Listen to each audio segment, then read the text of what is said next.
안녕하세요. 오탈루나입니다. 오늘은 법제처 어플 사용법을 같이 알아보도록 하겠습니다. 지금 제가 태블릿을 하나 가지고 왔어요. 그래서 여기 법제처 어플 같이 저랑 찾아보실 건데요. 지금 이렇게 클릭하면 나오죠. 이게 메인 화면이에요. 법제처 메인 화면. 그런데 보시면 여기 현행 법령, 법령 연역, 행정규칙 자치법규, 의견 제시 사례, 판례, 헌재 결정, 법령 해석, 행정심판, 조약, 영문 법령, 별표 서식. 이렇게 되게 이렇게 메뉴가 많죠. 오늘은 현행 법령 편만 한번 보도록 할게요. 클릭하면 나오는데 여기 보시면 현행 법령이 5015개라고 나와 있죠. 근데 여기 법령에는 헌법과 법률, 명령, 자치법규까지 포함한 숫자인 것 같아요. 그런데 5015개면 정말 많긴 많죠. 그런데 이게 저희가 변호사 시험을 친다고 하면, 그리고 과거 사법 시험도 그랬고요. 시험을 본다고 하면 보통 7법이라고 하는데 여기서 보시면 이렇게 나와요. 대한민국 헌법, 민법, 상법, 민사소송법, 형사소송법, 형법.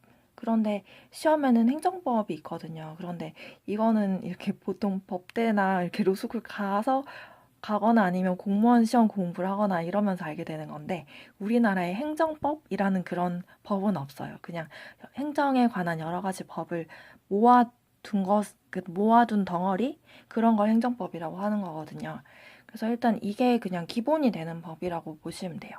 나중에 일반법과 특별법이라는 그 관계를 아시면 더 이해하기 쉬운데요. 일단 그건 좀 나중으로 밀어놓고, 일단 보시면 그냥 이거는 그냥 여기 있는 법들은 클릭만 해주시면 돼요. 대한민국 헌법이면 그냥 이렇게 클릭해서 이렇게 나오죠.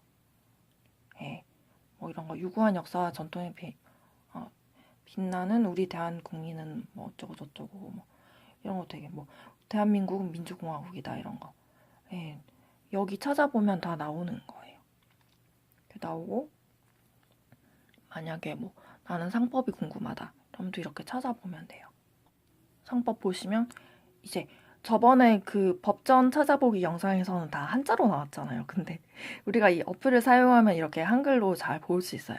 얼마나 쉬워요. 상사에 관하여 본법에 규정이 없으면 상관습법에 의하고, 상관습법이 없으면 민법의 규정에 의한다. 다 나와 있죠. 그리고 여기 어떤 게 좋으냐면 본문 검색. 만약에 뭐 나는 회사가 궁금하다. 회사 이렇게 쳐서 이렇게 검색을 하면 이렇게 나오죠. 다시 이걸 하면 그 다음 회사. 이제 마지막이네요. 더 이상 찾을 수 없습니다. 그리고 조문 이동. 만약에 뭐 나는 상법 399조 할까요? 399조가 궁금하다 이러면 399 이렇게 숫자를 치는 거죠. 그래서 이렇게 검색을 하면 이렇게 바로 뜨죠. 이렇게 형광펜 색깔까지 나와요. 이런 식으로 검색을 할 수 있어요.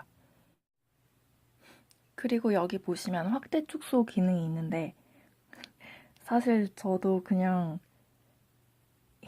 이 어플을 가지고 거의 본문만 찾아보거든요. 그래서 제가 그 법제처 어플에 확대 축소 기능이 있다는 걸 지금 알았어요.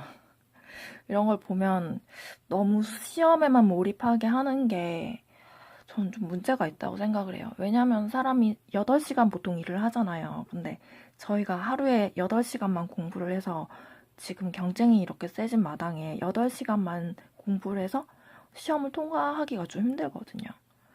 그런데 사람이, 저는 휴식과 여유가 필요하다고 생각을 하고, 그게 정말 쓸데없는 일은 아닌 것 같아요. 지금 저도 오타를 하고 나서 보니까 어플에 이런 게 있잖아요. 그럼 이거를 안 눌러지네? 이렇게 확대를 하면 이렇게 좀 눈이 안 좋으시거나 하신 분들도 이렇게 법제처 어플을 되게 쉽게 보실 수 있죠.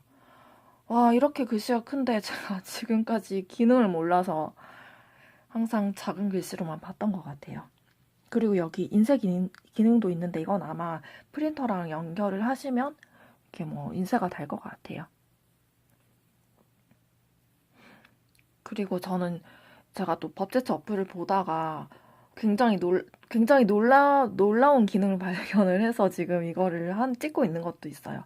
지금 이거를 보시는 분들 중에서는 일반인 분들도 계실 거고, 저처럼 뭐 로스쿨을 나오신 분도 계실 거고, 뭐 일부는 뭐 법대 출신이시거나 뭐 이렇게 저희한테 좀 약간 안 좋게 생각하시는 분도 보시고 있을 거라고 생각을 해요. 근데 여기 보시면 저는 이걸 제가 뭐 이런 걸 몰라서 오타를 했는지 모르겠지만 이걸 만약에 보통 이렇게 좀 다들 아실 만한 용어가 절도 있죠, 절도. 절도를 한번 쳐볼게요.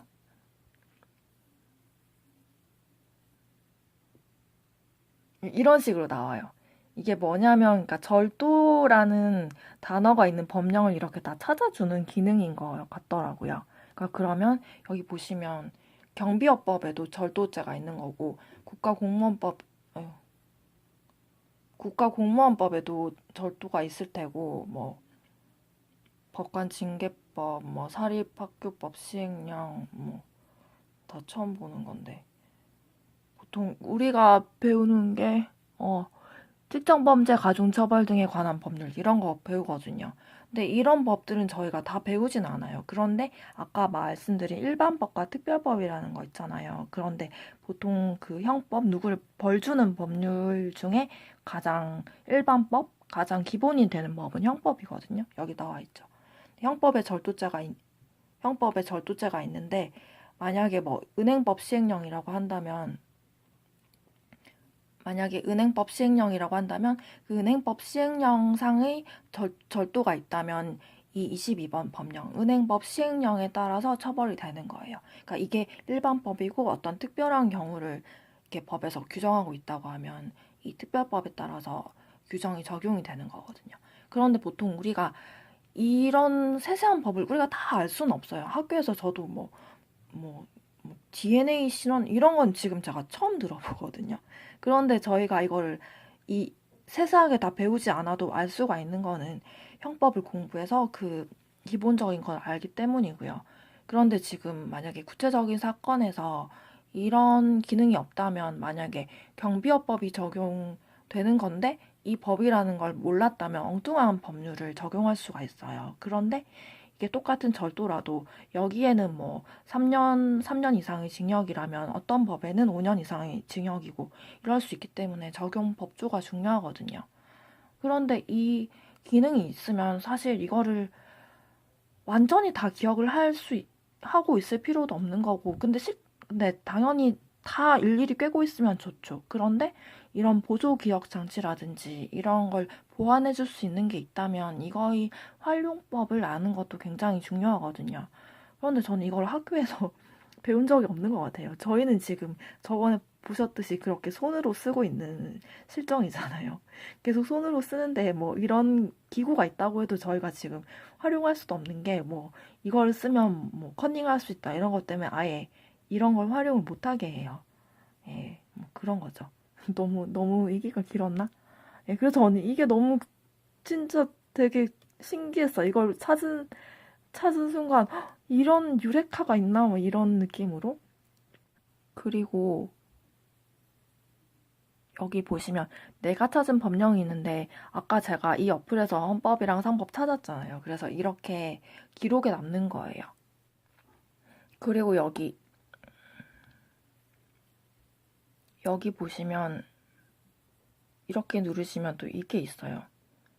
이런 자기 메뉴 설정 이런 것도 있고 자주 찾는 메뉴 설정. 근데 사실 저도 지금 이걸 보지 않았어요. 저 지금 진짜 후회를 하는 게 이 법령 정보 어플을 그냥 간단하다고 생각을 했거든요. 그런데 이거를 활용법이 되게 무궁무진한 것 같아요.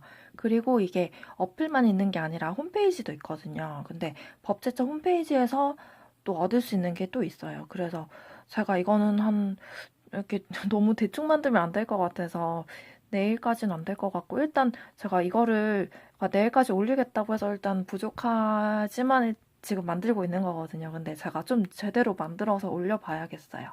예, 지금까지 이렇게 열심히 들어주셔서 정말 감사하고요. 그리고 도움이 되셨다면 좋아요, 구독하기, 그리고 공유하기도 많이 해주시면 좋겠어요. 예, 감사합니다.